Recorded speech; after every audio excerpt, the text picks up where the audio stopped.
Hello guys, সবাইকে শুভ নববর্ষ এবং সবাইকে welcome to my mini blog and first mini blog. তো সবাই জানো আমার ফার্স্ট ব্লগ, আমি একদমই নতুন, তোমরা প্লিজ কিছু মনে করো না যদি ভুল চোখ, আমি একদমই পারি না। তো সকালে পুজো দিতে গেছিলাম নববর্ষ উপলক্ষে, তো সেজন্য রেডি হয়েছিলাম। তো সবাই বলো আমাকে কেমন লাগছে। তো দেখো, তারপরে রেডি হয়েছিলাম বলতে নাইটটা পরেছিলাম, আমার ননদ দিয়েছিল। তো নববর্ষে পরার জন্য আজকে রান্না হয়েছিল আলু দিয়ে পোস্ত দিয়ে ঝাল আর মাছের ঝোল, ব্যাস আজকে সিম্পল। আর বিকেলবেলা জাস্ট ফ্যামিলির সাথে একটু ঘুরতে বেরিয়েছিলাম, আমার ননদ আর পেছনে হচ্ছে জেঠিমা শাশুড়ি, সামনে জামাইবাবু ছিল। তো জামাইবাবু সবাইকে ঘুরতে নিয়ে যাচ্ছিলো।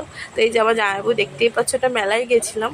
মেলাটা জাস্ট আজকে ফার্স্ট ওপেনিং হয়েছিল। এই যে পুজো, ঠাকুরটা এত সুন্দর ছিল, আজকে বাসন্তী পুজো ছিল তো ফার্স্ট টাইম। আর তারপরে এসে একটু বরের সাথে বেরিয়েছিলাম, বর খাওয়ালো, নান পুরি খাওয়ালো আর চিকেন কষা, ব্যাস খুব সুন্দর হয়েছিল ঘোরাটা। তো এসেই সঙ্গে সঙ্গে আমি বেরিয়ে পড়েছিলাম আমার বাড়ির সামনে দিয়ে একটা র্যালি মতন যাই, এটা